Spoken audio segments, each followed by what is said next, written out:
So আমাদের কাজ কি হবে? ইন্ডিভিজুয়ালি আমরা যে ফাইন্ডিংস গুলো পাইছি এবং যে ছবিগুলো তুলেছি সেটা আমরা আসলে গ্রুপে শেয়ার করব এবং এগুলোকে সবচেয়ে বেটার হয় একজন সামারাইজ করে ফেলি। ঠিক আছে? বেস্ট হচ্ছে আপনারা প্রেজেন্টেশন মোডে নিয়ে আসেন। এটা কি টেবিল ওয়াইজ আমরা করতে হবে না সবগুলো মিলে একটা টেবিল ওয়াইজ। এবং এইখানে যে রাখা আছে সবার প্রথমে টেবিল 1 এর জন্য mister Akash, you are leader 1 for table 1. For table 2 leader Parmaul, you know? Yeah. For No problem, we will take one person. okay. For table 3, who is your leader? Who is your okay. Table 4, Roman Mia. Sorry. Table 5, Mr. Rajak, and table 6, Mr. Leader. ঠিক আছে?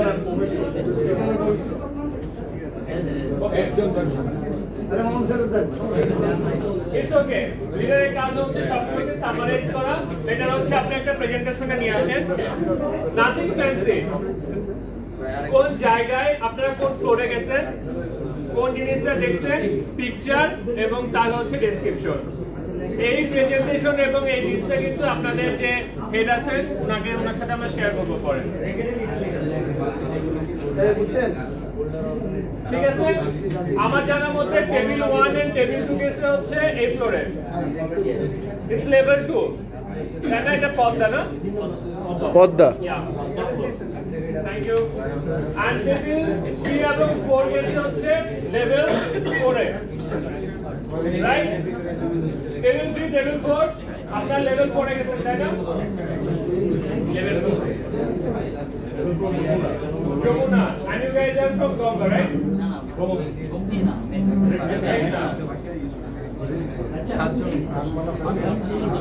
Okay, আমরা তাহলে আমাদের theoretical class শুরু করি।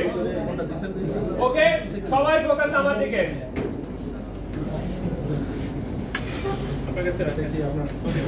আচ্ছা, আমরা শুরু করতে যাচ্ছি। আমরা যে পয়েন্টে ছিলাম সেটা ছিল হচ্ছে আমাদের স্ট্যান্ডার্ড নিয়ে আলোচনা। তো স্ট্যান্ডার্ডটা কেন প্রয়োজন এটা নিয়ে হচ্ছে আমরা আলোচনা করতেছিলাম। তো এখন জাস্ট একটা উদাহরণ দিয়ে শেয়ার করতে পারবেন কিনা যে আসলে এই জিনিসটা স্ট্যান্ডার্ড না থাকলে সমস্যা হতো বা স্ট্যান্ডার্ড থাকার কারণে হচ্ছে আমরা এটা একটা বেটার ফিল পাচ্ছি। জাস্ট একটা উদাহরণ দিয়ে যদি কম্পেয়ার করতে পারেন, যে কেউ একজন একটু শেয়ার করেন যে স্ট্যান্ডার্ড না থাকলে এটা কি সমস্যা হতো, স্ট্যান্ডার্ড থাকার কারণে আসলে আমরা এটা কি বেনিফিট পাচ্ছি। যে কোনো কিছু 5 এর সাথে রিলেটেড হবে সেটা না, জাস্ট স্ট্যান্ডার্ড ওয়ার্ড থেকে। Increase productivity.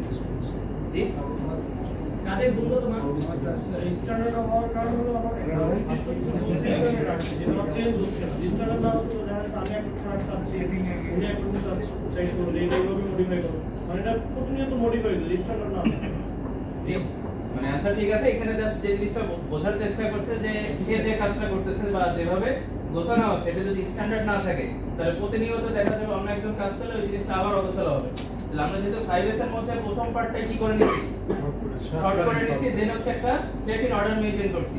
তাহলে এই সেট ইন অর্ডারের যদি কোনো স্ট্যান্ডার্ড না করা থাকে তাহলে ওই সেট ইন অর্ডার দেখা যাবে এক সপ্তাহ ম্যাক্সিমাম 2 সপ্তাহ থাকবে, এরপর আবার সমস্যা ক্রিয়েট হবে। তো আমরা যেহেতু কাজটা করতেছি বা আমাদের এই পুরো জার্নিটা কিন্তু শুধুমাত্র আমাদের কাজের ইফেক্টিভনেস বাড়ানোর জন্য, তাহলে সেটার জন্য কিন্তু আমার স্ট্যান্ডার্ড লাগবে।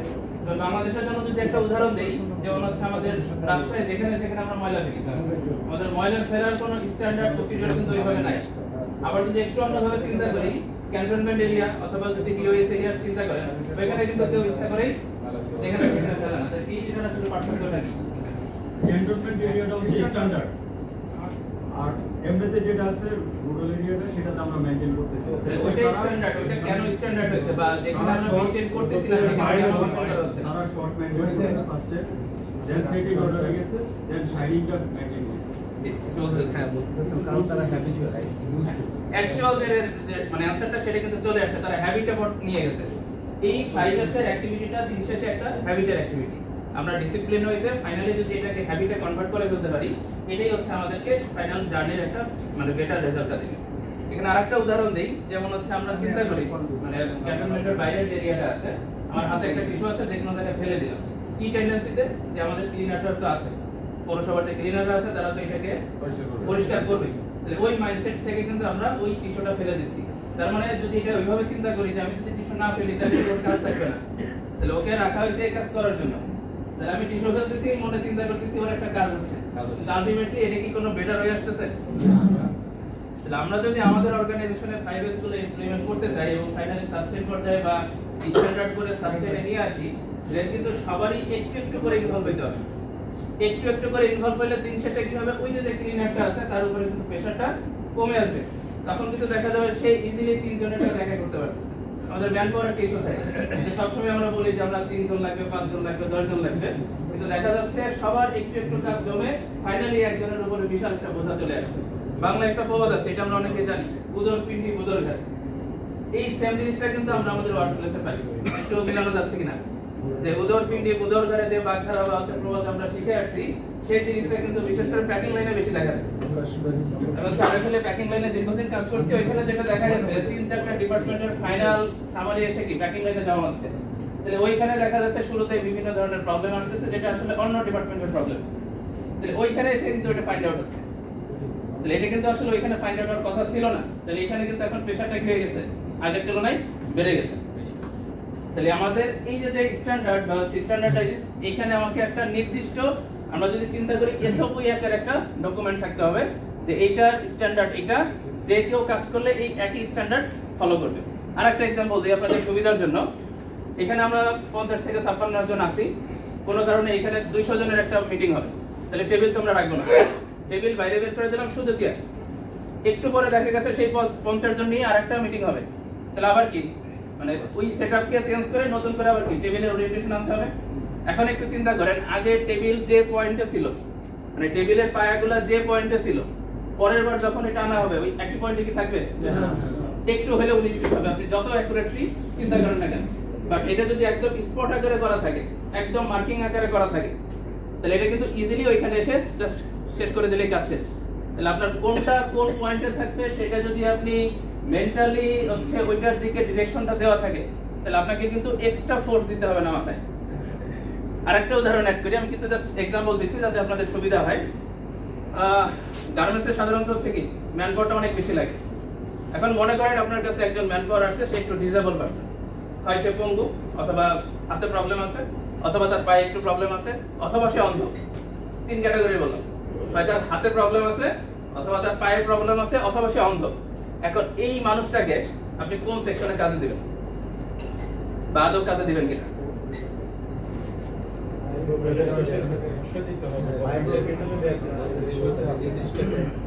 মানে যার হাতে সমস্যা, আরেকজনের পায়ের সমস্যা, আরেকজন অন্ধ, তাহলে আমি যদি সবচেয়ে মানে ক্রিটিক্যাল চিন্তা করি অন্ধ, যে তাকে আপনি কোথায় কাজ দিবেন? বুঝিনি জি, বলতেছি যে অন্ধ আর কি, চোখে দেখছেন ব্লাইন্ড, তাকে আসলে কোন সেকশনে দেব? সেটা আসলে কিছুই দেখবে না, তার হাত ভালো আছে, পা ভালো আছে, বাট সে অন্ধ, কিছু দেখতে পাচ্ছে না। আর কেউ কিছু স্টোরে দিবেন তাকে? স্টোরে দিবেন এমন কেউ আছেন যে অন্ধ, তাকে হচ্ছে আপনি স্টোরে কাজে দিচ্ছেন? আচ্ছা, একটা ইনফরমেশন আপনাদের সাথে শেয়ার করি, সেটা হচ্ছে জাপানিজ একটা অর্গানাইজেশন এবং ইন্ডাস্ট্রি আছে, তারা শুধুমাত্র ডিসেবল মানুষদেরকে নিয়ে কাজ করে, মানে তাদের ওই প্রতিষ্ঠান শুধুমাত্র ডিসেবল মানুষদেরই পুরোটা নিয়ন্ত্রিত।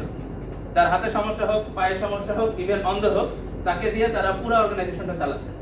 এবং এই যে অন্ধ, তাকে স্টোরের মতো জায়গায় কাজ করানো হচ্ছে। তাহলে এখন একটু চিন্তা করে দেখেন, এই যে 5S এর ভিত্তি বা রুটটা কোথায়? জাপান। তারাই তো এটাকে ডেভেলপ করছে, তারা কোথায় আছে আর আমরা কোথায় আছি?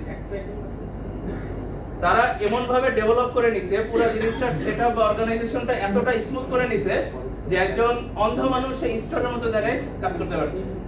ওই ভিডিওটা আছে, আমরা আজকে সম্ভব হলে দেখাবো অথবা কালকে দেখাবো, ওই জিনিসটা আমরা দেখাবো ইনশাআল্লাহ, সুবিধা নাই। তো এই যে জিনিসটা আসলে তারা কি কারণে করতে পারছে, প্রত্যেকটার একটা কি রেডি করছে, স্ট্যান্ডার্ড রেডি করছে। সেই স্ট্যান্ডার্ড মোতাবেক যে কেউ ওইখানে আসলে কি করতে পারবে, কাজ করতে পারবে। এবং পুরো সেটআপ এবং ডিজাইনটা ওই ধরনের মেন্টালিটি নিয়ে কিন্তু কাজ করা হয়েছে। তাহলে এখন একটু চিন্তা করেন, যারা ওই অর্গানাইজেশনে এই যে অন্ধ বা হচ্ছে পায়ে সমস্যা বা ডিসেবল পারসন, তারা কাজ করতেছে, তাদের জন্মস্থান যদি জাপানে না হয় বাংলাদেশে হইতো, তারা কি করতো? এই মসজিদ থেকে বের হওয়ার পর হচ্ছে তাদের সাথে আমাদের দেখা হয়। স্ট্রং না বলি তো এগুলো হবে। আর সবকিছুতে একটার সাথে একটা রিলেশন আছে, আমরা তো জাস্ট ওভারঅল একটা ধারণা নিচ্ছি। তাহলে এই স্ট্যান্ডার্ড বা স্ট্যান্ডার্ডাইজেশনের গুরুত্বটা কত বেশি, যে আমরা একটা নির্দিষ্ট প্রসিডিউরে কাজ করার যদি চিন্তা ভাবনা করে নেই এবং ওইটা আস্তে আস্তে দিন শেষে ডিসিপ্লিনের মাধ্যমে ফাইনালি হ্যাবিটে কনভার্ট করতে হবে। তাই মোটামুটি একটা লেভেলে চলে আসছে। জাস্ট পরের স্লাইডগুলো একটু দেখাই দিচ্ছি। যেমন এখানে যেটা বলা আছে revisit 1S through 3S frequency, তার মানে প্রথম যে তিনটা ছিল ফার্স্ট সেকেন্ড থার্ড, এই তিনটাই কিন্তু আমাকে বারে বারে করতে হবে এবং এই তিনটার সাথে আমাকে এই স্ট্যান্ডার্ড এবং সাসটেইন পার্টটা অ্যাড করতে হবে। তো এখানে কি দেখা যাচ্ছে, তাহলে বাম পাশে এবং ডান পাশের মধ্যে ছোট্ট একটু পার্থক্য আছে। এখানে ফ্লোর মার্কিং করা হয়েছে ইয়েলো কালার, পরেরটা ইয়েলো কালারই আছে বাট পার্মানেন্ট করে দিয়েছে। আগেটা ছিল শুধু কালারিং, পরেরটা হচ্ছে টাইলস। আমার কাছে যদি মনে হয় যে এই জিনিসটা এইখানেই থাকবে এবং এটাই ফিক্স, এটা চেঞ্জ হওয়ার কোনো অপশন নাই, তাহলে আমি বারে বারে কালার না করে যদি পার্মানেন্ট চলে যাই, তাহলে ওইটা কিন্তু আমার জন্য আরেকটু ইফেক্টিভ। যে আমাকে কোনো কারণে এই কালারটা ফেড হয়ে গেলে নতুন করে আর কালার করার প্রয়োজন নাই, আমি এটাকে পার্মানেন্ট করে দিয়েছি। এই যে একটা জিনিস, এটা কিন্তু একটা স্ট্যান্ডার্ড হয়ে গেল।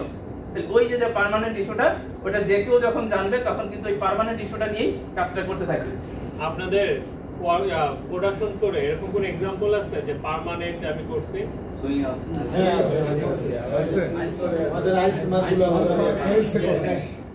আপনাদের প্রোডাকশন করে আইল মার্ক গুলো কিন্তু এরকম টাইলস গুলোর কালার অনুযায়ী কিন্তু অলরেডি আমরা পার্মানেন্ট করে দিচ্ছি, তাই না? তারপরে ফায়ার এক্সটিংগুইশার না এটা পার্মানেন্ট না। ফ্লোর মার্কিং, প্রোডাকশন লাইনের ফ্লোর মার্কিং গুলো কিন্তু জি, আমরা পরের যেটা দেখতেছি এখানে একটা বিফোর এবং আফটার সেকশন দেওয়া আছে। এটা দেখে আসলে কি বোঝা যাচ্ছে এখানে? তাহলে আমরা শুরুতে যখন কাজ করতে গেছি তখন হচ্ছে বাম পাশের চিত্র, আমরা একটা লেভেলে কাজ করে সর্টিং করে সেট ইন অর্ডার করে ফাইনালি কি এই একটা জিনিস রেডি করে ফেলছি। এখন আমাদের টার্গেট হচ্ছে এটা যে স্ট্যান্ডার্ড সেটাকে ডিক্লেয়ার করা।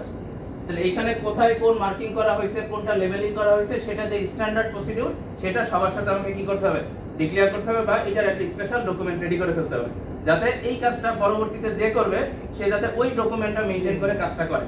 তাহলে আমরা কি করলাম, প্রথমে তিনটা কাজ করলাম, সর্টিং করলাম, সেট ইন অর্ডার করলাম, সাইন করলাম। এরপরে সেই জিনিসটাকে স্ট্যান্ডার্ড আকারে ডিক্লেয়ার করে সবাইকে জানাই দিলাম। এখন আমার কাজ হবে ওই জিনিসটা যে কন্টিনিউ হচ্ছে কিনা সেটাকে সাস্টেইনের দিকে নিয়ে যাওয়া। আমরা ওইটার দিকে যাচ্ছি। এর পরের পার্টি যেটা আসছে সেটা হচ্ছে কি সাস্টেইন। এই সাস্টেইনটা আসলে আমাদের একটু মাইন্ড সেটআপের বিষয় এবং এই মাইন্ড সেটআপটাই আসলে চেঞ্জ করাটা একটু ডিফিকাল্ট। এই যে আমরা ট্রেনিং প্রোগ্রামগুলো করতেছি এটা কিন্তু মূলত মাইন্ড সেটআপের চেঞ্জের জন্য প্রোগ্রাম। তাহলে আমাদের এইটা কিন্তু একটা জার্নি, এই জার্নিটা জাস্ট শুরু ধরতে পারেন আজকে থেকে, এটা কিন্তু আর শেষ হওয়ার কোনো স্কোপ নাই। আপনি যতদিন কাজ করবেন ততদিন এই জার্নিটা কিন্তু চলমান থাকবে এবং আপনার জব রোলস এন্ড রেসপন্সিবিলিটির মধ্যে যদি এই ধরনের অ্যাক্টিভিটিগুলো মার্জ করা থাকে তখন দেখা যাবে আপনি আস্তে আস্তে ওইটাকেই হ্যাবিটের মধ্যে কনভার্ট করে ফেলতে পারবেন। এটা কিন্তু সেই জিনিসটাই বলা আছে, সাস্টেইনের মধ্যে বলা আছে মেক ইট হ্যাবিট। প্রথম যে দুইটা লাইন, ডান পাশ থেকে একজন একটু প্রথম লাইনের কি বোঝানোর চেষ্টা করছে এটা একটু শেয়ার করেন। ডান সাইডে যে প্রথম লাইনে কি বলছে, এখানে স্ট্যান্ডার্ডাইজ আর সাস্টেইন দুইটার সম্পর্কে জাস্ট দুইটা লাইন দেওয়া আছে। Standard ensuring everyone doing the same way, সবাই একই পদ্ধতিতে কাজটা করছে। স্ট্যান্ডার্ড মানে হচ্ছে সবাই যাতে একই ওয়েতে কাজ করে। আর সাস্টেইন কি বলছে, বাম পাশ থেকে একজন একটু বলেন। সবাই একই ওয়েতে কাজ করছে, কিন্তু প্রতিদিন কাজ প্রতিদিন করবে, তার মানে যে ওয়েটা ফিক্সড করা হয়েছে ওইটাই যাতে প্রতিদিন মেইনটেইন করা হয় সেটাই হচ্ছে সাস্টেইন।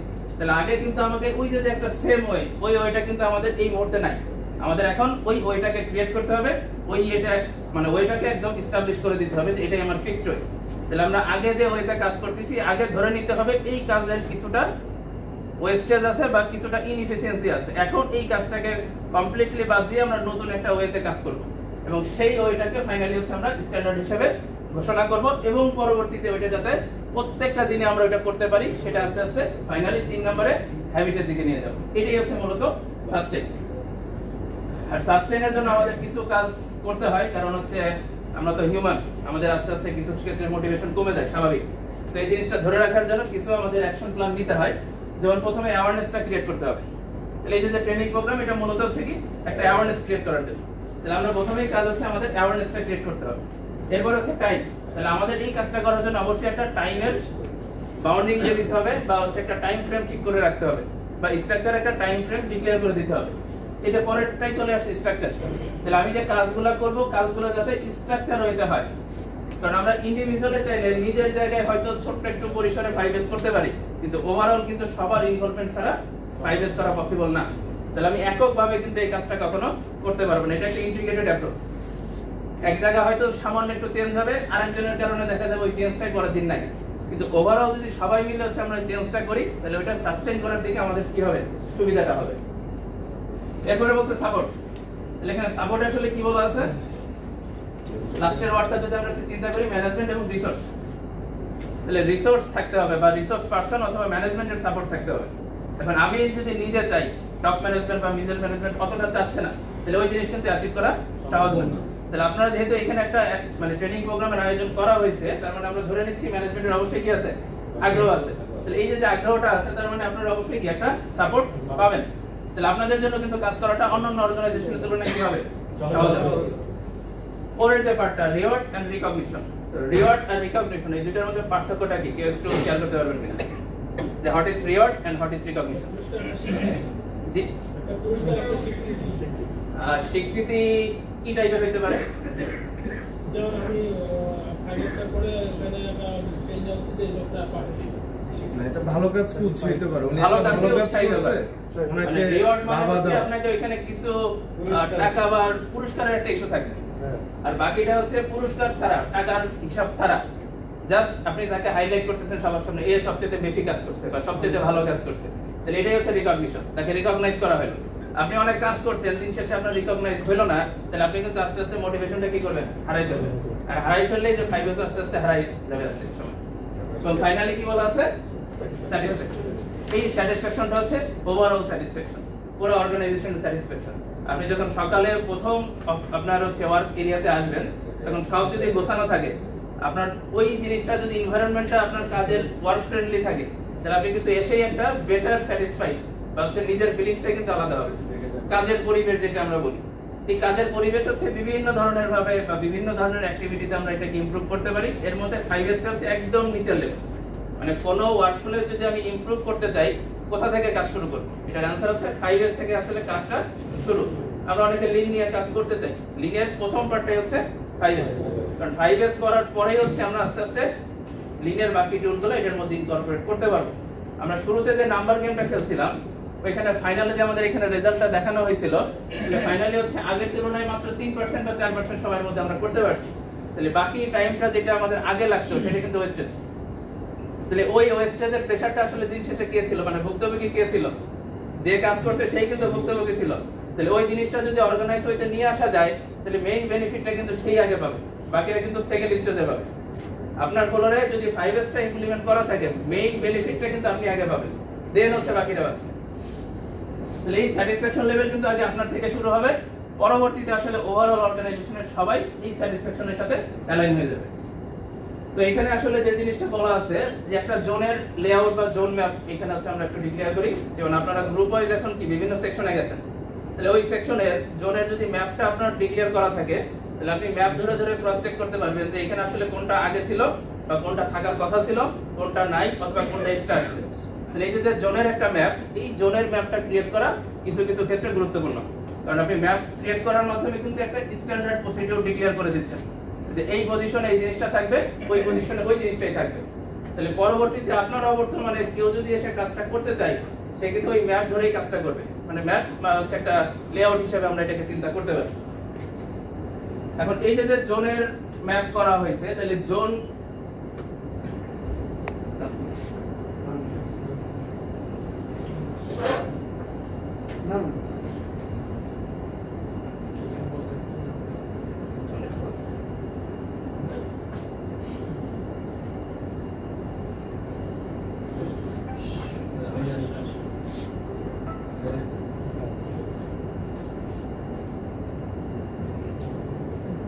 আমরা যেখানে ছিলাম, আমরা জোন ম্যাপ বা জোন লেআউট নিয়ে হচ্ছে দেখছি। এর পরবর্তীতে হচ্ছে এই জোন ম্যাপে যে কাজটা করা হয়েছে,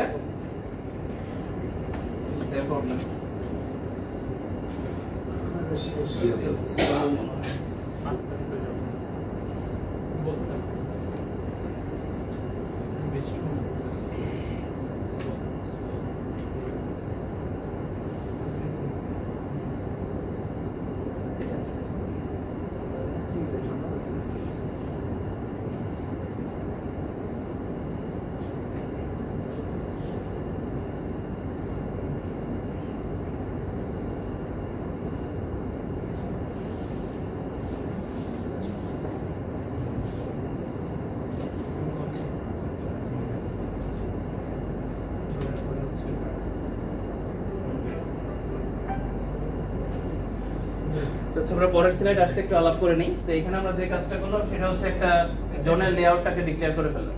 এখন এই জোনটার আসলে 5Sটাকে লিড দেওয়ার জন্য একজনকে অবশ্যই কি দায়িত্বটা নিতে হবে, মানে জোন ওনার হিসেবে আমরা ওই জোনে একজনকে ডিক্লেয়ার করব। তো আমরা মাত্র যে কাজটা করছি, আমরা 6টা গ্রুপে 6টা জোন যদি চিন্তা করি, 6টা জোনে আমরা কাজ করছি, তাহলে এই প্রত্যেকটা জোনের কিন্তু একজন লিডার অলরেডি আমরা সিলেক্ট করে ফেলছি। তার মানে তার মেইন কাজটা হচ্ছে সে যে কাজটা করবে পুরো জিনিসটা পুরো জোনের 5Sটাকে সে লিড দিবে। এই কারণে হচ্ছে পরবর্তীতে যেটা থাকে সেটা হচ্ছে আসলে এখান থেকে কানেক্ট করছি একটু বের হয়ে আবার আমি ঠিক আছে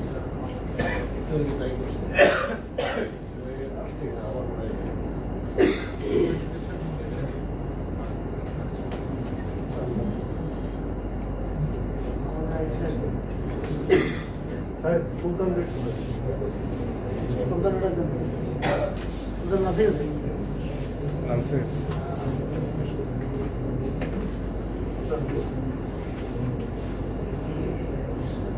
আমরা মাত্র যে জোন কার্ডের কথা বা হচ্ছে জোন ওনারের কথা বললাম, এই হচ্ছে সেই একটা কার্ড বা যেখানে ফটো, মানে হচ্ছে জোন ওনার যে তার ফটো সহ এরকম যদি একটা লেভেলিং হচ্ছে আমরা প্রত্যেকটা জোনে ডিক্লেয়ার করে দেই, তার মানে বোঝা যাবে এইখানে আসলে পুরো লিডিং এ বা রেসপন্সিবিলিটিটা কার। তার মানে ওই স্থানের বা ওই জোনের 5Sটা লিড দিবে, তার হচ্ছে এখানে একটা জাস্ট ফ্রেমিং করা থাকবে, যে কেউ দেখলে বুঝবে যে এই অংশের ক্ষেত্রে বা এই জোনের ক্ষেত্রে এ হচ্ছে রেসপন্সিবল 5Sটাকে লিড দেওয়ার ক্ষেত্রে।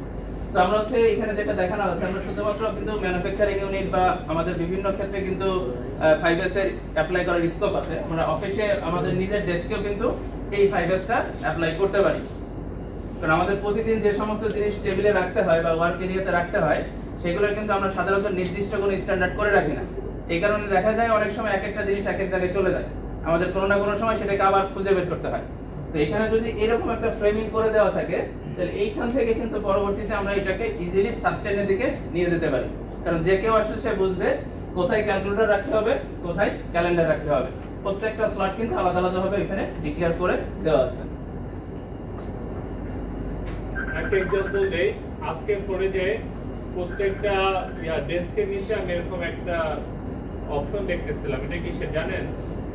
ডেস্কের নিচে একটা স্টিলের ছোট কিসের ওটা পানি রাখার পানির বোতলের মাথা ওখানে আটকে থাকে। ওই সাইড একটা মেশিনের নিচে লেগের ওখানে one kind of hook it is like and the water and ওই হুকের মধ্যে আমরা কি বোতল দেখতে পাইছে? কিছু আছে কিছু নাই, যেগুলো নাই সেগুলো কি বোতল কোথায় আছে? নিচের উপরে আছে, উপরে নিচে। আমি অনেকগুলো দেখলাম ডাস্টবিনের মধ্যে, ব্লু ডাস্টবিনের মধ্যে অনেক বোতল আছে। তার মানে দেখেন আমরা কিন্তু বলে দিচ্ছি see there is a standard যে আমি পানির বোতলটা এখানে ঝুলায় রাখবো, but we are not following it. কেন আমরা ফলো করছি না?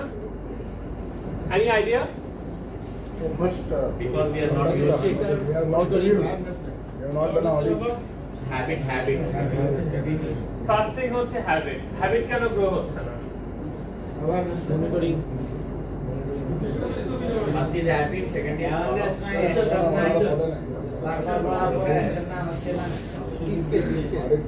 ফার্স্ট থিং আমরা যে একটা স্ট্যান্ডার্ড করছি, এই স্ট্যান্ডার্ড কি ইউজার ফ্রেন্ডলি কিনা? exactly is it user friendly? আপনারা তো সবাই প্রোডাকশন করে আসছেন, সবাই এই মানে সেটআপটা দেখছেন, এটা কি ইউজার ফ্রেন্ডলি? নো। সি আমরা সবকিছু করব, but remember the first definition of lane 5S effectively, efficiently and safely. So এই সেটআপটা কি আসলে আমার ইফেক্টিভ হচ্ছে কিনা? আপনি যদি ওয়ার্কারের পার্সপেক্টিভে চিন্তা করেন, C this is a desk, এটা কোথায় আছে? এখানে। ওয়ার্কার বসে আছে কোথায়? এই জায়গায়। ও হাতের নিচ দিয়ে এটা বের করা, এইটা ওটার ইউজার ফ্রেন্ডলি না। সো আমরা 5S করতেছি, সাস্টেন করার সময় আমাকে এটাও খেয়াল রাখতে হবে যে আমি যে স্ট্যান্ডার্ড ডেভেলপ করতেছি, is it user friendly or not. অনেকে রাখছে, অনেকে বলতে লেটস সে মেবি 15 to 20% আমি আসলে দেখছি, রেস্ট 80% আসলে ওখানে রাখে নাই, because this is not user friendly. It can have a good standard, but we are not being able to sustain it because it user friendly হতে হবে। সো আমাদের এটাও খেয়াল রাখতে হবে যে আমি যখন করব সেটা আমাকে এই জিনিসগুলো কনসিডার করা উচিত। এবং who is the best person to be able to identify it? You guys. So আপনারাই আসলে বোঝা উচিত ছিল, ইভেন তারা সবচেয়ে ভালো বোঝাচ্ছে কেন তারা রাখে না। আমরা কি এখানে তাকে কেউ কখনো কোশ্চেন করছি কেন ওখানে রাখে না? রেডার দেন কেন রাখে নাই? আমরা বলছি যে বোতলের যে ইয়েটা আছে, চেকটা আছে, ইয়েস, অনেকগুলো ওখানে অ্যাডজাস্ট হয়, অনেকগুলো হয়। তার মানে যদি আমরা এটাকে 5S কে সাস্টেইন করতে চাই তাহলে আমাকে এই সিস্টেমটাকে ফুল প্রুফ করতে হবে। We will have a small discussion about pokayoke, তখন আমরা সেটা বুঝতে পারবো। Thank you guys. তো আমরা সাস্টেইনের মধ্যে ছিলাম। তো সাস্টেইনের মধ্যে যে টপিকটা আসতেছে, যেহেতু আমরা এটা হ্যাবিটে কনভার্ট করব, তো হ্যাবিটে কনভার্ট করার আগে আমার প্রথমে যেটা করতে হবে সেটা হচ্ছে আমাদের এরিয়ার চেকলিস্ট করতে হবে যে আসলে আমি কোন জিনিসটা প্রতিদিন চেক করব। এই চেকলিস্টটা যখন আমাকে ক্রিয়েট করবে বা চেকলিস্টটা আমার কাছে থাকবে, তখন আমি প্রতিদিনের আমার ওয়ার্ক এরিয়াটাকে একটু মনিটরিং করার সুযোগ পাবো যে আসলে আমার গাইডলাইন ছিল এটার চেকলিস্টে এটা থাকার কথা ছিল, এটা অ্যাকচুয়ালি আছে কিনা। তাহলে এই ধরনের চেকলিস্টটা যদি আমরা ডেভেলপ করি কিন্তু আস্তে আস্তে আমাদের সাস্টেইনের দিকে নিয়ে যাবে। তো সেটা অফিস এরিয়ার জন্য চেকলিস্ট থাকতে পারে, এরপরে আমাদের ফ্লোর এরিয়ার জন্য থাকতে পারে,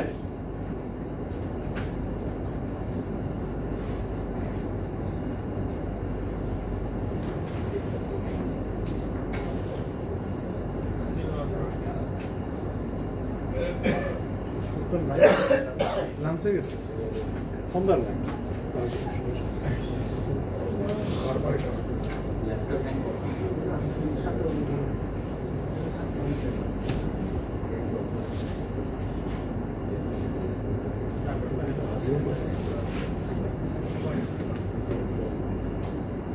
আশ্বাস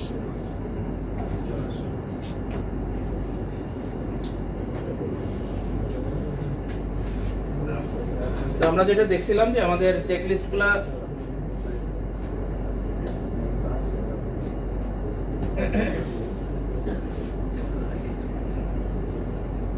আমরা যেখানে ছিলাম যে আমাদের চেকলিস্টগুলো শুধুমাত্র অফিস এরিয়া বা শুধুমাত্র সব ফ্লোরের জন্য দেখলে হবে না, দুইটাকে মার্জ করে দেখতে হবে।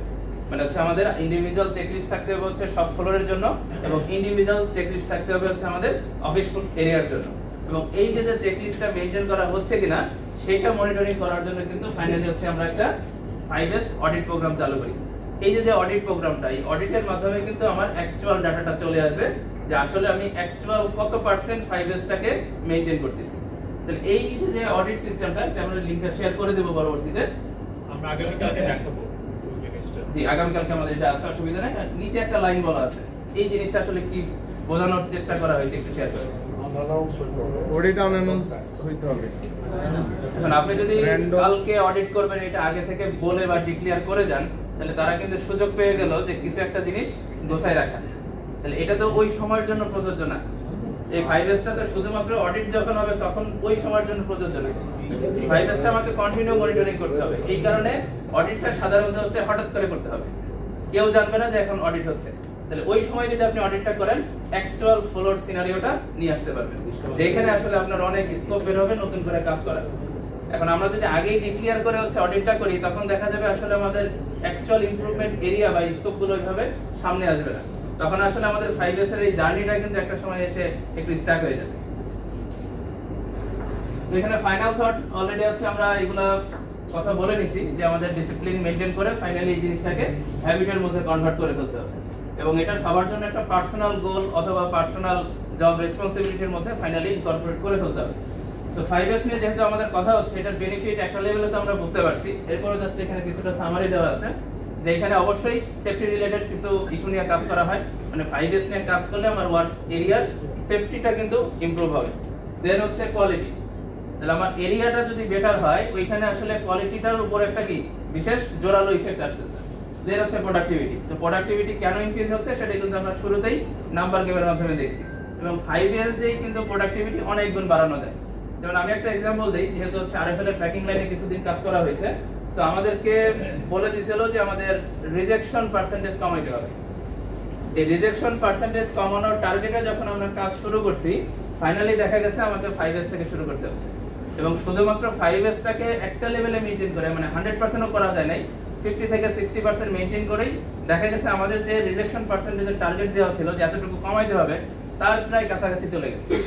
তাহলে আমি যে এরিয়াটা ধরছি যে কাজ যেখানে আসলে অ্যাকচুয়ালি হিট করতে হচ্ছে কিন্তু অন্য জায়গায়, এই 5S থেকে যদি আমি শুরু না করি, দিন শেষে দেখা যাবে আমাদের বিভিন্ন জায়গা থেকে আসলে রিজেকশনটা চলে আসতেছে, যেটা আসলে ওইভাবে কন্ট্রোল করা যাবে না।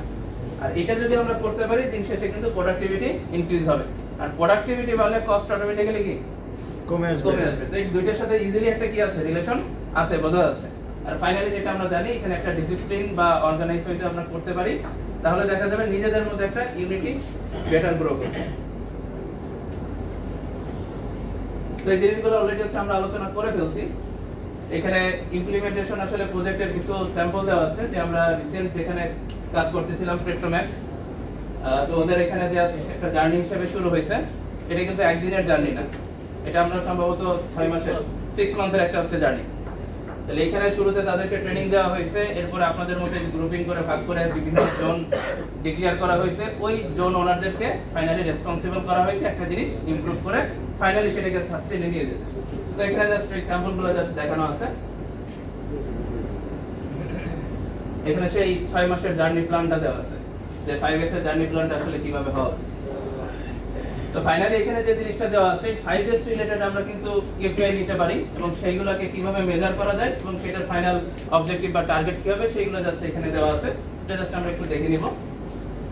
জাস্ট এখানে একটা জিনিস অ্যাড করতে চাই, আপনারা এখানে অনেকে ফ্লোরে যেহেতু 5S আছে এবং আপনারা মোটামুটি জানেন, 5S বলতে প্রথমে আমরা যে জিনিসটা ভাবি ইজ অ্যাবাউট ক্লিনলিনেস এবং অর্গানাইজেশন, কিন্তু 5S এর যদি আপনি বেনিফিট দেখেন, এটা আসলে বেনিফিটটা শুধু এটা না, ইনসাইড বেনিফিট এটা হচ্ছে 5S আপনার প্রসেসের এফিশিয়েন্সি ইমপ্রুভমেন্টের জন্য অনেক অপরচুনিটি বের করে। আপনারা যখন আজকে ফ্লোরে গেছেন, আপনারা অনেক অ্যাক্টিভিটি গুলো দেখছেন না, যেগুলো আপনি নরমালি যখন আপনি প্রোডাকশন করে হাঁটেন তখন কিন্তু এগুলো আপনার চোখে পড়ে না। যখন আপনার 5S এর সেন্সে যাচ্ছেন তখন কিন্তু আপনাদের চোখে অনেক কিছু আসছে, এবং এই জিনিসগুলো যখন আমরা ফোকাস করবে, আমরা লিনে বলি 5S is the stepping stone, মানে 5S দিয়ে আমরা শুরু করি কেন, কারণ 5S এ যখন আমরা কাজ করতে যাই অনেক প্রবলেম আমাদের চোখের সামনে চলে আসে, এবং এই প্রবলেমগুলোকে যদি আমরা সলভ করার জন্য আমরা কিছু KPI এর মাধ্যমে দেখাই। যদি এখানে দেখেন যে কতজন পিপলকে আমরা ট্রেন আপ করতেছি, তারপর হচ্ছে প্রবলেম আইডেন্টিফিকেশন হচ্ছে কিনা। ফর এক্সাম্পল, প্রত্যেকটা আছে 6টা টেবিল আছে, অন অ্যান এভারেজ প্রত্যেকটা টেবিল থেকে অ্যাট লিস্ট আমরা যদি 10টা করে প্রবলেম আইডেন্টিফাই করতে পারি, that means we have 60 improvement scope in just 30 minutes. So আপনারা চিন্তা করেন, এর মধ্যে কিছু জিনিস আছে ইমিডিয়েটলি সলভ করতে পারবো, কিছু জিনিস আছে যদি আমি সলভ করি লং টার্মে আমাকে অনেক বেনিফিট দেবে। এবং এখানে দেখেন শুধুমাত্র 5S এর জন্য আমরা এখন দেখতেছিলাম, আমি যখন এখানে আসছিলাম অনেকেই মেনশন করতেছিলেন যে প্রোডাকশন লাইনের মাঝখানে যেখানে ওয়াকওয়ে আছে, আইলের মাঝখানে হচ্ছে ট্রলি রাখা, তারপর বক্স রাখা, এটা আসলে কেন সমস্যা কেউ কি বলতে পারবেন? আপনারা তো বলতেছিলেন যে বিশেষ করে 2 টেবিল এটা সমস্যা, কেন সমস্যা এটা?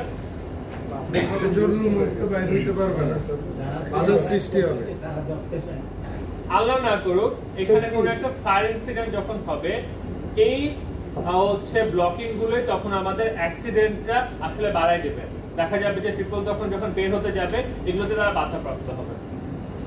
So it's all about also safety, আমি আমার পিপলকে কত সেফলি কাজ করতেছি সেটা কিন্তু আমাদেরকে 5S আসলে আমাকে হেল্প করছে। পাশাপাশি আমি যখন এই যে লেটস সে আমি ফ্লোর থেকে যে আমার এক্সেস আইটেমস গুলো বা ম্যাটেরিয়ালস গুলো আমি দেখা যাচ্ছে সরাই ফেলছি, তাতে কি হচ্ছে আমার এখানে কিছু মানি স্টাক হয়েছিল, সেগুলো কিন্তু আমার এখান থেকে রিমুভ হয়ে যাচ্ছে। যখন আমরা 5S প্র্যাকটিস করতেছি, আমরা যতটুকু দরকার ঠিক ততটুকুই আমি অর্ডার করে নিয়ে আসতেছি। তার মানে আমরা অ্যাডিশনাল মানি আমরা ইউজও করছি না। তার মানে কোম্পানি লেস কস্টে ইফিশিয়েন্টলি কাজ করতেছে। ইন টার্মসে কোম্পানি কিন্তু আমার হচ্ছে লিকুইডিটি বাড়তেছে। এটা কিন্তু কোম্পানির জন্য অনেক ভালো। যখনই লিকুইডিটি কোম্পানি বাড়ে তখন কোম্পানি বেশি রিস্ক নিতে পারে। ফর এক্সাম্পল আপনাদের আপনাদের এখন পার মান্থ বিজনেস হচ্ছে 3 to 4 মিলিয়ন ইউএসডি। যখন কোম্পানি দেখবে যে এখন এই 3 to 4 মিলিয়ন ইউএসডি আপনার যদি রেভিনিউ থাকে, প্রফিট যদি এখন 10% থাকে, আপনি যখন লেস কস্টে যাবেন তখন আমার কি হবে, প্রফিট মার্জিন বাড়বে। তখন 12% প্রফিট মার্জিন আসবে। এই 2% এর জন্য কোম্পানি তখন কি করবে, নতুন আরেকটা বিজনেস গ্র্যাব করার অপরচুনিটি পাবে। ঠিক একই রকম ভাবে আমি যখন 5S এ কাজ করতেছি, যখন সবচেয়ে গুছানো অবস্থায় থাকে তখন আমাদের কোনো ডিফেক্ট আসার সম্ভাবনা কমে যায়। পাশাপাশি ডিফেক্টটা যখন আসে তখন খুব তাড়াতাড়ি ভিজুয়ালাইজ হয়। ফর এক্সাম্পল আমাদের এই প্রোডাকশন ফ্লোরে non confirm goods, confirm ready to goods, যদি আমার নন কনফার্ম গুডসের যে ট্রলিটা আছে সেটাকে যদি আমি রেড কালার দিয়ে মার্ক করে দেই, মানে পুরোটা রেড কালার করে দেই, ফ্লোরে যখন আপনাদের টপ ম্যানেজমেন্ট যাবে তখন কি দেখবে, প্রথমে রেড কালারটা তার চোখে পড়বে। আপনি যখন যাবেন তখন আপনার চোখে রেড কালারটাই চোখে পড়বে। তখন আপনাদের সাইকোলজিক্যালি আপনি ওই কালারটা কম দেখতে চাইবেন, তাই না? সাইকোলজিক্যালি আপনি ওই কালার কম দেখতে চাইবেন। তখন কি হবে, 5S আপনাকে হেল্প করতেছে কিভাবে ডিফেক্ট মিনিমাইজ করা যায়। সো এই কারণে এইগুলো আমরা বিভিন্ন কেপিআই এর মাধ্যমে এই জিনিসগুলোকে হাইলাইট করতে পারি। 5S is not just about organisation and cleanliness. এটা আসলে অনেক বেশি বেনিফিট আছে যেটা আসলে আমরা 5S এর কেপিআই এর মাধ্যমে খুব ভালো মতো বুঝতে পারি। সো এইটাকে আমরা ফোকাস করে আসলে 5S এর আসলে একটা ধরে ট্রেনিং প্রোগ্রাম শুধু না, 5S একটা রোল ইমপ্লিমেন্টেশন প্ল্যান কনসিডার করা হয়। আপনারা এখানে আজকে 50+ ডাবল ট্রেন আপ হচ্ছেন। এখানে আমাদের 6টা গ্রুপ তৈরি হয়েছে। মেবি ইন ফিউচার আপনারা এই 6টা গ্রুপ অনুযায়ী হয়তো এখন ডিফারেন্ট বিল্ডিংস এ ডিফারেন্ট হচ্ছে ব্রাঞ্চে আছেন আপনারা। মেবি তখন এক একটা ব্রাঞ্চে যদি এরকম ভাবে কাজ শুরু করেন, মেবি 3 to 6 মান্থ আপনারা যদি কোনো একটা প্ল্যান নিয়ে কাজ শুরু করেন, দেন আমরা যে 5S এর আসল বেনিফিটটা দেখব। এবং এই জন্যই আমরা কিছু আপনাদেরকে এরকম যে ট্রেনিং প্রোগ্রাম বাংলাদেশে এখন রেগুলার হচ্ছে সেটারই একটা এক্সাম্পল আপনাদের এখানে দেখানোর চেষ্টা করছি।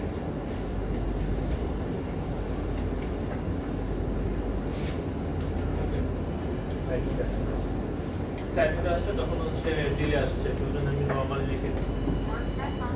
আমরা এখানে জাস্ট 5S এর সামারি যেটা, তো আমরা 5S এর যদি সামারি নিয়ে আসি, আসলে যদি এক কথায় বলতে হয় এটা আমাকে কিসে পরিণত করতে হবে, হ্যাবিটে পরিণত করতে হবে। এই হ্যাবিটে পরিণত করার জন্য কি করতে হবে, মেইনটেইন করতে হবে। প্রসিডিউরটা কেমন হবে? যারা এটা শিখতেছে বা এখানে ট্রেনিং এর আওতায় আছে, ওরা এটা বেশি করে ফলো আপ করতে হবে। প্রথম হচ্ছে আমাকে অ্যাওয়ারনেস যে সেশনটা ছিল শুরুতে আমরা বলে দিয়েছিলাম, আমরা আজকে ট্রেনিং প্রোগ্রামের মাধ্যমে সবাইকে কি একটু অ্যাওয়ারনেস ক্রিয়েট করতেছি বা আমরা হচ্ছে এই জিনিসটা সম্পর্কে একটু জানতেছি। তাহলে আমাদের জানা আছে, এখন এটা ইমপ্লিমেন্টেশনে যাওয়ার মাধ্যমে আমরা সেই জিনিসটাকে একটা বেটার সাস্টেনেবিলিটির দিকে নিয়ে যাব। এবং এটা যাতে হ্যাবিটে চলে আসে এটার জন্য আমাকে মেইন যে জিনিসটা ফোকাস রাখতে হবে সেটা হচ্ছে এই স্ট্যান্ডার্ডটাকে ক্রিয়েট করা। দিন শেষে কিন্তু স্ট্যান্ডার্ডটা একটা মেজর ক্রাইটেরিয়া হবে 5S এর ক্ষেত্রে, কারণ স্ট্যান্ডার্ড ছাড়া আসলে আমি গুড আর ব্যাড কোনো কিছুকে ডিক্লেয়ার করতে পারতেছি না। আমার ফ্লোরের লেআউটের 5S এর যে কোনো অ্যাক্টিভিটি হোক না কেন সেটার অবশ্যই একটা কি স্ট্যান্ডার্ড থাকতে হবে। তাহলে আমরা 5Sটাকে ইমপ্লিমেন্ট করতে পারবো বা ইমপ্লিমেন্টের পরে এটা সাস্টেইন করতে পারবো ঠিক তখনই যখন আমাদের এই স্ট্যান্ডার্ড প্রসিডিউরটা পারফেক্টলি হবে। এবং এই স্ট্যান্ডার্ড প্রসিডিউরটা যাতে সবাই জানে এটার জন্য কিন্তু অ্যাওয়ারনেস সেশন, ট্রেনিং সেশন বা লার্নিং সেশন হিসেবে সবাইকে এটা ডিক্লেয়ার করতে হবে। আপনি একটা কাজ করছেন, আপনি এটার বেস্ট ওয়েতে কি হয় সেটা আপনি জানেন, আপনি সেটা ডিক্লেয়ার না করে যদি ওইখানে ইমপ্লিমেন্ট করতে চান, তো আপনি যেদিন ইমপ্লিমেন্ট করতেছেন সেদিন হয়তো এটাকে একটা বেটার রেজাল্ট হিসেবে দেখা যাচ্ছে, 2 দিন পরে কিন্তু আর ওই বেটার রেজাল্টটা থাকবে না। তাহলে আমাদের 5S এর প্রথম যে পার্টটা ছিল সেট ইন অর্ডার, আমি কষ্ট করে সর্টিং করলাম, অপ্রয়োজনীয় জিনিস বাদ দিয়ে দিলাম, বাট এইটা যাতে আর ফিরে না আসে এটার জন্য আমাকে একটা স্ট্যান্ডার্ড প্রসিডিউর অবশ্যই মেইনটেইন করতে হবে। সেট ইন অর্ডার, একটা অর্ডারে আমি সাজাইলাম, এই অর্ডারটা যাতে এই অর্ডারেই থাকে এটার জন্য কিন্তু ফাইনালি আমাকে একটা স্ট্যান্ডার্ড ডকুমেন্ট বা স্ট্যান্ডার্ড ওয়ে ডিক্লেয়ার করতে হবে। এর পরবর্তীতে আসছে সাইন, এই যে শাইননেসটা আমরা বৃদ্ধি করব বা শাইন নিয়ে কাজ করব, এটারও কি থাকতে হবে, একটা স্ট্যান্ডার্ড প্রসিডিউর থাকতে হবে। তাহলে দিন শেষে 5S অ্যাকচুয়ালি আমরা এটাকে বেনিফিটের দিকে নিয়ে আসতে পারবো কি পারবো না, বা ফাইনালি সাস্টেনের দিকে নিয়ে আসতে পারবো কি পারবো না, এই জিনিসটা আসলে মেইন কি পয়েন্টটা হচ্ছে স্ট্যান্ডার্ড। তাহলে 5S এর মধ্যে যদি আমি চিন্তা করি, আমাকে সবচেয়ে বেশি জোর দিতে হবে এই স্ট্যান্ডার্ড জিনিসের উপরে। এখন আমরা একটা জিনিস দেখবো, সেটা হচ্ছে এই স্ট্যান্ডার্ডটা কিভাবে ভিজুয়াল ম্যানেজমেন্টের সাথে রিলেট করে করা যায়। আমরা হচ্ছে সুপার শপের একটা উদাহরণ নিছিলাম, যে আমি নিজে যখন খুঁজতে যাচ্ছি তখন ওই সুপার শপের কোন লেআউটটা বা কোন স্ট্রাকচারটাকে আমাকে হেল্প করতেছে। তাদের বিভিন্ন কিন্তু ভিজুয়াল ম্যানেজমেন্ট বা কালার মার্কিং করে দেওয়া আছে। আমি কোন প্রোডাক্ট খুঁজতেছি সেই প্রোডাক্টের অ্যারো সাইন দেখে আমি বুঝতে পারবো যে আমাকে আসলে কোন দিকে যাওয়ার জন্য ইন্ডিকেট করতেছে। তাহলে এই ভিজুয়াল ম্যানেজমেন্ট দ্বারা কিন্তু আমরা একটা লেভেলে স্ট্যান্ডার্ড করে ফেলতে পারি। যেমন এখানে একটা লাইন বলা আছে, কি বলা আছে একটু দেখি আমরা। তাহলে আমি মতামত দিতে পারি, সেটা মতামতটা বেস্ট হবে না ভালো, গুড আর ব্যাড হবে, সেটা নির্ভর করতেছে আমার স্ট্যান্ডার্ডের উপর।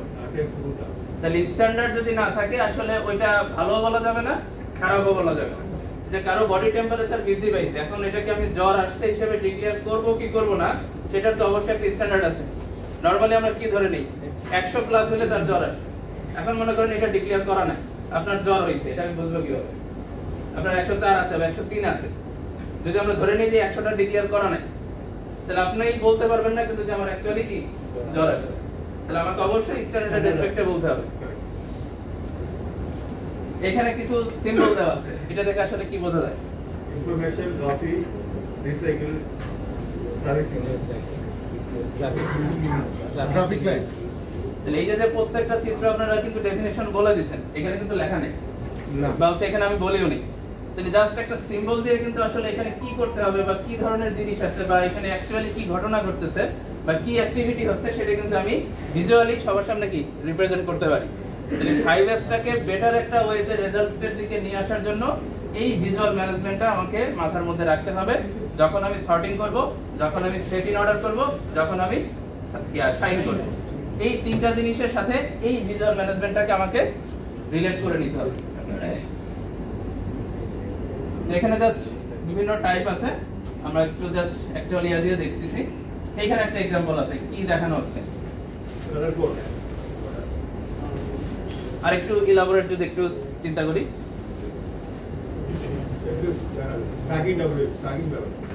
মানে এখানে 4টা কালার, স্পেশাল কালার ইউজ করা হয়েছে।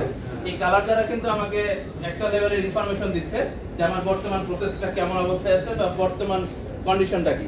তাহলে এখানে প্রথম যে কালারটা সেটা হচ্ছে এক্সেস কালার, পরেরটা হচ্ছে প্ল্যান কালার, মানে অ্যাকচুয়ালি যেটা থাকার কথা ছিল প্ল্যানিং হইতে, পরেরটা হচ্ছে রিঅর্ডার, মানে কমে গেছে প্ল্যানিং থেকে রিঅর্ডার করতে হবে বা ওই স্টেজে গেলে আমাকে রিঅর্ডার করতে হবে। পরবর্তীতে হচ্ছে ক্রিটিক্যাল লেভেল। তাহলে আমাদের যদি ওয়্যারহাউস চিন্তা করি, এরকম যখন হচ্ছে আমাদের ইকুইপমেন্টগুলো বা হচ্ছে অ্যাকসেসরিজগুলো রাখা আছে, তখন আমার এই অ্যাকসেসরিজ যদি অনেকগুলো হয়, আমাকে এক্সেল শিট মেইনটেইন করতে হবে। তাহলে ওইখান থেকে খুঁজে খুঁজে বের করতে হবে কোনটা এক্সেসে আছে, কোনটা প্ল্যান করা অবস্থায় আছে, কোনটা রিঅর্ডার করতে হবে, কোনটা ক্রিটিক্যাল অবস্থায় আছে। অথবা আমি যদি ফ্লোরে যাই, এই কালার কোডটা যদি করা থাকে, আমি কিন্তু ওয়ান শটে বুঝতে পারবো কোনটা ক্রিটিক্যালে আছে, কোনটা আমাকে রিঅর্ডার করতে হবে। তাহলে আমার এই যে কাজের এনভায়রনমেন্টটা কিন্তু আরো একটু ইফেক্টিভ বা এফিশিয়েন্ট হইতে আমাকে এই কালার কোডিংটাই সাহায্য করবে। তো এই কালার কোডিং কিভাবে মানে কাজে লাগাতে হবে? এই যে এখানে যদি দেখেন, এই যে এই লেভেলটা, এটা কি ইয়েলো মার্কে আছে, তারপরে এটা কি রিঅর্ডার পজিশনে আছে, চেঞ্জ হবে না? তাহলে যদি চেঞ্জ করতে হবে না?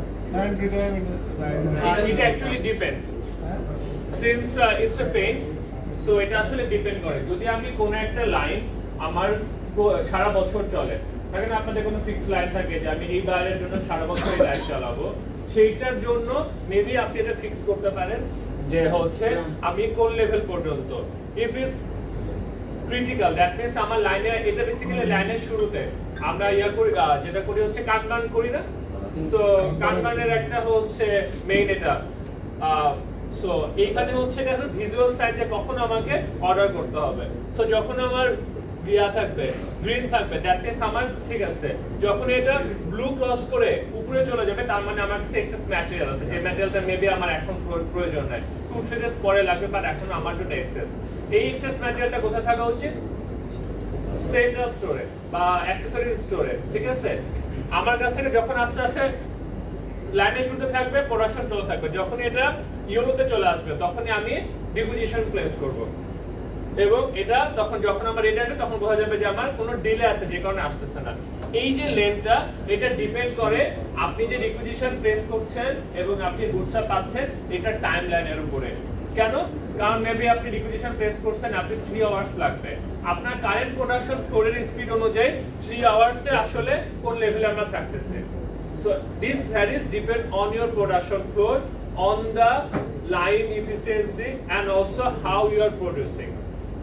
এটা আমরা যেটা করতে পারি, যদি আমি টেম্পোরারি থাকে আমরা এই কালারের কিছু টাইলস বা পেপার ইউজ করতে পারি। এখানে আসলে পেইন্ট করছে, মেবি আমরা পেপার ইউজ করতে পারি যদি আমার লাইনটা ভেরিয়েবল হয়। মেবি যে কোনো যখন আমার লাগবে, লেটস আমি একটা লাইন নেক্সট 15 ডেজের জন্য প্ল্যান করলাম, তখন আমি এই বারটাতে পেপার ট্যাগ করে করে আমার ওই হিসাব করে ক্যালকুলেশন করে আমি পেপার ট্যাগ বসাই দিতে পারি। 15 ডেজ পরে যখন আমার স্টাইল চেঞ্জ হয়ে যাবে, মেবি এটা তখন আমাদের চেঞ্জ করা লাগতে পারে, মানে কম বেশি করা লাগতে পারে। ক্লিয়ার সবার জন্য? এবার ঠিক আছে, পেপার ইউজ করলে যদি আপনার লাইন সারা বছর না চলে, 15 ডেজ এর জন্য চলে, তখন তো আপনি মানে ইউজার ফ্রেন্ডলি করতে হবে এবং ওয়েস্ট করা যাবে না। User friendly paper. यस, এটা বেসিক্যালি জি আমরা হ্যাঁ তো বলতেছিলেন। এটা বেসিক্যালি স্টোর ওয়ার্ক। হ্যাঁ, এটা বেসিক্যালি স্টোরের না, লাইনে যখন আপনি ইন করতেছেন তখন ইনপুটের জন্য ইনপুটের যে ড্যাশবোর্ড আছে সেইটা এটা। আমরা পরের ছবিতে আছি, এখানে মূলত কি ইন্ডিকেশন দেওয়া আছে একটু দেখি।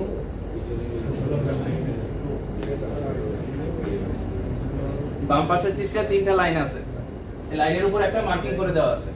3টা লাইন কিন্তু দেখতে একই রকম, যদি আমি মার্কিংটা না করি 3টা লাইন দেখতে কিন্তু একই রকম। এই যে ইউটিলিটি লাইনগুলো আছে, কোনো কারণে যদি এখানে একটা ইনসিডেন্ট হয়, কোনো একটা লাইন থেকে যদি লিকেজ হয়, তাহলে আসলে ওইখানে কি জিনিস ছিল, কি ম্যাটেরিয়াল ছিল সেটা যদি আমার জানা না থাকে, ওইখান থেকে কিন্তু দুর্ঘটনা আরেকটু বেড়ে যেতে পারে। তাহলে আমি এখানে লাইনটাকে মার্কিং করে বোঝাই দিচ্ছি যে আসলে এই লাইনে কোন জিনিসটার ফ্লো আছে বা কোন ইউটিলিটি লাইনের এই ফ্লোটা পাওয়া যাচ্ছে। যেমন প্রথমটা দিয়ে বোঝা যাচ্ছে কম্প্রেসড এয়ার এবং 3 নাম্বারটা দিয়ে বোঝা যাচ্ছে এটা কুলিং ওয়াটার। তাহলে কুলিং ওয়াটার, এরপর হচ্ছে কি কম্প্রেসড এয়ার লাইন, কোনটা লিক হচ্ছে এই জাস্ট হেডিং বা ট্যাগিং থেকে কিন্তু আমরা ডিক্লেয়ার করতে পারতেছি। তাহলে এই ট্যাগিংটা কিন্তু আমাকে জাস্ট ভিজুয়ালি কিন্তু আমাকে ম্যানেজ করতে সাহায্য করতেছে। তাহলে আমি দেখেই বুঝতে পারতেছি এখানে আসলে কোন লাইনের মধ্যে দিয়ে কোন জিনিসটা পাস করতেছে। আর ডান সাইডে আরেকটা জিনিস দেওয়া আছে, এটা কি হবে? Visual indicator. এখানে ভিজুয়াল ইন্ডিকেটর যেটা, সেটা হচ্ছে মেশিনটা অ্যাকচুয়ালি যে প্রেসারে বা যে মানে অ্যাক্টিভিটিতে রান করার কথা, সেই অ্যাক্টিভিটিতে অ্যাকচুয়ালি রান করতেছে কিনা সেটা কিন্তু ভিজুয়ালি আপনাকে শো করতেছে। যে মেশিনের বর্তমান কন্ডিশন যেটা, বা সে যে প্রেসারে রান করার কথা বা যে ভোল্টেজ শো করার কথা, সেই ধরনের প্রেসার, আমরা একটা প্রেসার নিয়ে চিন্তা করতে পারি যে ওই প্রেসারটা ঠিক আছে কিনা। যদি কোনো কারণে সেটা ওই গ্রিন মার্ক থেকে রেড মার্কে চলে যায়, তাহলে কিন্তু আমি দেখে বুঝতে পারতেছি যে বর্তমান যে কন্ডিশন সেটা কিন্তু গুড অবস্থায় নাই। তাহলে এই জিনিসটা আমাকে কিন্তু একটা ডিসিশন নিতে সাহায্য করতেছে। পরবর্তীতে ভবিষ্যৎ কোনো বড় ইনসিডেন্টের হাত থেকেও কিন্তু একটা লেভেলে আমাকে রক্ষা করতে সাহায্য করবে। তবে এখন এখানে আপনাদের জন্য একটা কোশ্চেন, এই মেশিন বা এই গজটা যদি মেশিনের পিছনের সাইডে থাকে, যেখানে সাধারণত আমরা সচরাচর যাই না, ওইখানে লাগানো আছে এবং এটা এইভাবেই লাগানো আছে, কালার দিয়ে করা আছে, এবং ওইটা রেড জোনে চলে গেছে, আপনি তো এখানে যান নাই, তাহলে আপনার সামনে তো এটা আসতেছে না। যদিও ভিজুয়ালি ওই কালারটা সবই ঠিক আছে, কিন্তু এমন একটা জায়গায় এই জিনিসটা লাগানো আছে যেটা আমার সচরাচর চোখে পড়তেছে না, বা আমি নরমালি যখন অন্য কাজের কারণে ওইখান দিয়ে হাঁটতেছি, আমার তো ওই দিকে তাকানোর কোনো মেন্টালিটি বা টার্গেট ছিল না। তাহলে এই জিনিসটাকে আমি আরেকটু ইমপ্রুভ করতে পারি কিভাবে? মানে ওয়াকওয়েতে নিয়ে আসা, যেখানে সবার নজরে পড়বে। এখন আমি একটা প্রেসারে কাজ করতেছি, আমি তো সবসময় ওই দিকে তাকাবো না। হ্যাঁ, নজরে পড়লে সেটা একটা লেভেলে ইমপ্রুভ হলো, আমি আরেকটু ইমপ্রুভ করতে যাচ্ছি। কোন সাইরেন ইউজ করা, রেডে গেলে এটা এখানে একটা অ্যান্সার আসছে যে রেডে যাওয়ার সাথে সাথে যদি এখানে একটা অ্যালার্মিং সিস্টেম থাকে, আওয়াজ বের হয়, তাহলে কিন্তু আমি একটা লেভেলে বুঝতে পারতেছি যে এখানে একটা কোনো প্রবলেম ক্রিয়েট হচ্ছে। তাহলে এই যে আওয়াজের মাধ্যমে কিন্তু আমাকে একটু কন্ট্রোল করতেছে, এটা দেখছি আমরা ভিজুয়াল কন্ট্রোল, এটা থেকে আরেকটু বেটার হইতে হচ্ছে, এটা আমাকে কন্ট্রোল করতেছে। তো এই জিনিসটা আরো বেশি ইফেক্টিভ কিভাবে করা যায়, পোকায়োকে একটা টার্ম আছে, আমরা একটু পরে দেখবো সেটা। তো এই চিত্রটা আমরা শুরুতে একবার দেখছি, এখানে আবার আসছে। এটা আমরা কোন পার্টে দেখছিলাম? সর্টিং এর ক্ষেত্রে দেখছিলাম, সেট ইন অর্ডারের ক্ষেত্রে দেখছিলাম। শর্টের ক্ষেত্রে হচ্ছে আমাদের অপ্রয়োজনীয় জিনিস বাদ দেওয়া হয়েছে, আর এখানে কিন্তু প্রয়োজনীয় জিনিসটাকে কিভাবে আমি সেটআপ করে রাখছি, সেট ইন অর্ডারে রাখছি, সেই জিনিসটাই দেখানো আছে। এবং এটাকে আমরা বলতেছি শ্যাডো বোর্ড। শ্যাডো বোর্ড মানে হচ্ছে ওই ইকুইপমেন্টের বা টুলসের শ্যাডোটা দেওয়া আছে, যদি কোনো কারণে ওইটা ওইখানে না থাকে তাহলে শ্যাডো দেখে বোঝা যাবে এখানে আসলে কি কোনটা থাকার কথা ছিল। তাহলে এটা কিন্তু একটা আপনাকে ভিজুয়ালি আপনাকে মানে হচ্ছে একটা লেভেল ইনফরমেশন দিচ্ছে যে কোন জিনিসটা আপনার এই মুহূর্তে আছে, কোন জিনিসটা এই মুহূর্তে নাই। তো এটার মাধ্যমে কিন্তু আমরা একটা লেভেলের ওয়ার্ক এরিয়ার যে ওয়েস্টেজ গুলো আছে সেগুলোকে মিনিমাইজ করে ইফেক্টিভলি কাজ করতে পারি। তাহলে এই যে পুরো যে কাজগুলো এগুলো কিন্তু 5S এর সাথে রিলেশন করে আমরা কিন্তু নিয়ে আসতেছি। তাহলে এই জিনিসগুলোর যে ফাইনাল রেজাল্ট বা আউটকামটা দিন শেষে এই পজিশনে যে কাজ করতেছে তার কিন্তু ওই ওয়ার্ক লোডটাকে কমাই দিচ্ছে। আমরা শুরুতে একটা গেম খেলছিলাম যে আমাদের অনেকগুলো ছবি আসছে, ওইখান থেকে হচ্ছে আমরা একটু মনে রাখার চেষ্টা করছি। ওইখানে জাস্ট 40 থেকে 50টা ছবি ছিল। এটা যদি 5000 ছবি হইতো সেখান থেকে আপনাকে 10টা মনে রাখতে বলছে। একটু চিন্তা করে দেখেন ব্রেনের উপরে কি পরিমাণ প্রেসার পড়বে। তাহলে এইখানে কিন্তু অনেকে কাজ করতে চাইবে না তখন। তাহলে একটা প্রবাদ আছে যে একটা ব্যাড সিস্টেম একটা গুড পারসনকেও ডিস্ট্রয় করে ফেলতে পারে। তাহলে আপনাকে মূলত সিস্টেম নিয়ে কাজ করতে হবে, সিস্টেম ডেভেলপ নিয়ে কাজ করতে হবে। তাহলে এই যে একটা সিস্টেম, এই সিস্টেম যদি ডেভেলপ হয় তাহলে এখানে যে কেউ এসে কিন্তু অ্যাডজাস্ট হয়ে কাজ করতে পারবে। কিন্তু এই জিনিসটাই যদি এলোমেলো থাকে তখন দেখা যাবে একজন স্কিলফুল অপারেটর এসেও কি হয় ওইখানে সময়টা বেশি লাগবে। তাহলে আপনার অ্যাকচুয়াল ওয়ার্কপ্লেসের ডিজাইনটা কেমন আছে, সিস্টেম বা প্রসেসটা কেমন আছে সেটার উপরে নির্ভর করতেছে আপনি আসলে আউটপুটটা কোন লেভেলে নিয়ে আসবেন। তাহলে দিন শেষে আমাকে ওই প্রসেস নিয়ে কাজ করতে হবে। এরপর হচ্ছে এটা আমরা নরমালি অনেক ক্ষেত্রে করে থাকি সহজে দেখার জন্য। এটা একদম কমন একটা ইস্যু, যেটা হচ্ছে একদম সিম্পল লেভেলের একটা ভিজুয়াল ম্যানেজমেন্ট, যে আওয়ারলি প্রোডাকশন বোর্ড বা রেটটা এখানে দেওয়া থাকে। এরপর হচ্ছে কিছু ক্ষেত্রে হচ্ছে আমরা একটু ডিজিটাল বোর্ডের মাধ্যমে সেটাকে ইনশিওর করি। যেমন এখন বর্তমানে যে আইওটি ডিভাইসগুলো আছে ওইটার মাধ্যমে হচ্ছে আমি কি দূর থেকেই মেশিনের কন্ডিশন, বিভিন্ন ধরনের ইস্যু বা বিভিন্ন গ্রাফ, আর বর্তমানে প্রোডাকশন রেট সব কিন্তু আমি দূর থেকে দেখতে পাচ্ছি। এটাও কিন্তু একটা ভিজুয়ালি আমাকে সিগন্যাল দিচ্ছে। তাহলে এই জিনিসগুলো কিন্তু ধীরে ধীরে অনেক আপডেট হচ্ছে। আমরা একটা লেভেলে ছিলাম হচ্ছে এইখানে, এইটা আস্তে আস্তে পুরাটা কি আমার প্রোডাকশন ফ্লোর থেকে দূরে চলে আসছে। আইওটির মাধ্যমে কিন্তু আমরা দূর থেকে সেই জিনিসটাকে দেখতে পাচ্ছি। এইখানে একটা জিনিস দেওয়া আছে, এটা কি বলা আছে?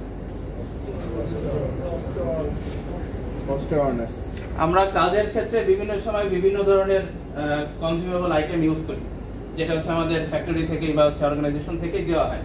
কিন্তু ওই জিনিসটা আসলে কতদিন অ্যাকচুয়ালি রান করার কথা সেটা কিন্তু এইভাবে অনেক সময় স্ট্যান্ডার্ড করা থাকে। যেমন আমি একটা হ্যান্ড গ্লোভসের কথা যদি উদাহরণ দিই, যে একটা হ্যান্ড গ্লোভস দেওয়া হয়েছে কারোর জন্য 3 দিন যাচ্ছে, কারোর জন্য 5 দিন যাচ্ছে, কারোর জন্য 1 দিন যাচ্ছে। তাহলে যে একদিন ইউজ করার পর নতুন আরেকটা নিচ্ছে, তার মানে বোঝা যাচ্ছে এখানে আমার আরেকটু ইউজ করার সুযোগ ছিল। তাহলে এই যে ইউজের ফ্রিকোয়েন্সিটা এটা কিন্তু আমরা স্ট্যান্ডার্ড করতে পারি, এবং এই স্ট্যান্ডার্ড করার পর এটা মেইনটেইন করার জন্য বা অ্যাওয়ারনেস ক্রিয়েট করার জন্য আমরা একটা কস্ট অ্যাওয়ারনেস বোর্ড দিতে পারি, যে আপনি যে জিনিসটা ইউজ করতেছেন সেটার ভ্যালুটা কত। মাস শেষে আসলে আপনার শুধু ওই একটা হ্যান্ড গ্লোভসের কারণে মাস শেষে পুরো অর্গানাইজেশনে কত টাকা এটাকে বেয়ার করতে হচ্ছে।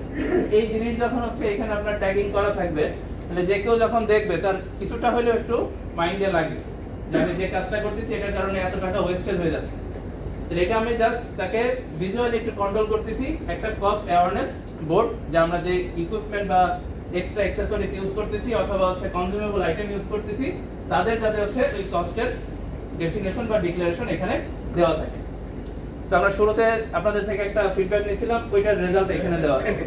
আমাকে 3টা কন্ডিশনে ভিজুয়াল ম্যানেজমেন্ট দেখানো থাকে। একটা হচ্ছে গুড কন্ডিশন, একটা বেটার কন্ডিশন, আর একটা হচ্ছে best condition. Good, better, best. আমরা শুরু করব হয়তো গুড থেকে, কিন্তু আমাদের টার্গেট থাকবে কোথায় যাওয়ার?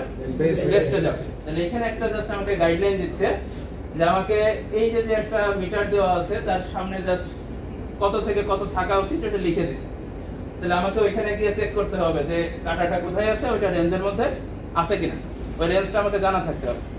পরের চিত্রে যেটা দেওয়া আছে আমার রেঞ্জ জানারই দরকার নেই, কারণ কালার মাধ্যমে রেঞ্জ আসলে কতটুকু হওয়া উচিত সেটা এখানে বোঝাই দিচ্ছে। তাহলে আগের তুলনায় পরের ক্ষেত্রে আমার ব্রেনের প্রেসার কিন্তু একটু কমবে। আগে আমাকে খুঁজে বের করতে হবে 30 থেকে 50 কোথায় আছে, কাঁটাটা ওর মধ্যে আছে কিনা। বাট পরের ক্ষেত্রে কিন্তু আসলে আমাকে ওই এক্সট্রা যে ব্রেনে প্রেসার দিতে হচ্ছে ওইটা কিন্তু দেওয়া লাগবে না। আর 3 নম্বরে যেটা দেওয়া আছে সেটা হচ্ছে বেস্ট অপশন, যা আমার আসলে দেখারই দরকার নেই, সাথে সাথে কি হবে ওই জোনে চলে গেলে কি হবে অ্যালার্ম বেজে উঠবে। এবং এটা আরো ইফেক্টিভলি করা যায় যদি অ্যালার্ম বাজার সাথে সাথে মেশিনটা বন্ধ হয়ে যায়। তাহলে যেটা হবে আমি যাওয়ার আগ পর্যন্ত ওই মেশিন থেকে যে প্রোডাক্টগুলো বের হচ্ছে ওইগুলো আর ডিফেক্ট হবে। যদি অ্যালার্ম বাজতেছে কিন্তু মেশিন রান করতেছে তাহলে দেখা যাবে যে যে সমস্যাটা হচ্ছে ওইটার কারণে প্রোডাক্টের যে কোয়ালিটি ডিফেক্ট হচ্ছে ওই সময়ের মধ্যে যতগুলো প্রোডাকশন আসতেছে সবগুলো কি হবে ডিরেকশনে চলে যেতে পারে। তাহলে সবচেয়ে বেটার বা বেস্ট অপশনটা আসবে এই যে যে অ্যালার্মিং সিস্টেমটা আছে এটার সাথে সাথে যদি মেশিনটা নিজে থেকে কি হয়ে যায় স্টপ বন্ধ হয়ে যায়, তাহলে দেখা যাবে আমি কোয়ালিটির সাথে এটার একটা হিউজ বেনিফিট দেখাইতে পারবো। তো আমাদের মোটামুটি ভিজুয়াল ম্যানেজমেন্টের সাথে এই জিনিসগুলো রিলেট করে দেখানো আছে। আমরা ছোট্ট একটা এক্সারসাইজে যাচ্ছি। এটা হচ্ছে স্লাইড আপডেট।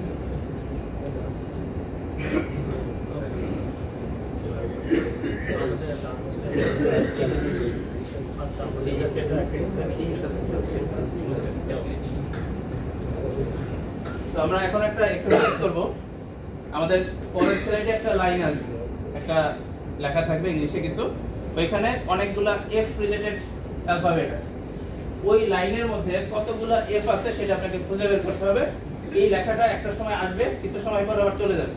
তাহলে যতটুকু সময় থাকবে এই সময়ের মধ্যে আপনাকে খুঁজে বের করতে হবে কতগুলা এফ আছে। জাস্ট লেখার কিছু নেই, জাস্ট দেখবেন। তাহলে আমরা যাবো কিনা? সবাই কাউন্ট করতে হবে। হ্যাঁ, কাউন্ট করতে হবে। জাস্ট মনে মনে কাউন্ট করে ডিক্লেয়ার করবেন যে আসলে এখানে কতটা এফ আছে। আমরা যাচ্ছি। সবাই রেডি? হ্যাঁ, আমরা একটু কাউন্ট করি। কয়েক সেকেন্ড থাকবে। ছবি তুলে নিলে হবে না, এটা সব পরে বোঝা যাবে। আবার এই সময়ের মধ্যেই বলতে হবে। কয়টা বের করতে পারছো? আমি 3 নেবার দুইটা, তিনটা, আর কেউ? ছয়টা, এদিকে 6টা আসছে, 3টা, 6টা, 6 বেশি? 6টা। আচ্ছা, আমরা একটু রেজাল্টটা দেখি। কয়টা আছে এখানে? 7টা আছে। 8 8 8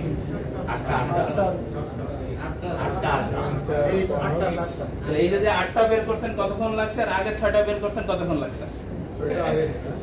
ওই যে 6টা বের করছেন আপনি কিন্তু ব্রেনের উপরে প্রেসার গেছে, আপনাকে পুরো 8টা দেখে হচ্ছে বের করতে হচ্ছে। আর এই ভিজুয়ালি যদি আপনাকে এটাকে লেখা থাকে আপনি কিন্তু জাস্ট ওয়ান শটে বোঝাই বলতে পারতেছেন অল্প সময়ের মধ্যে।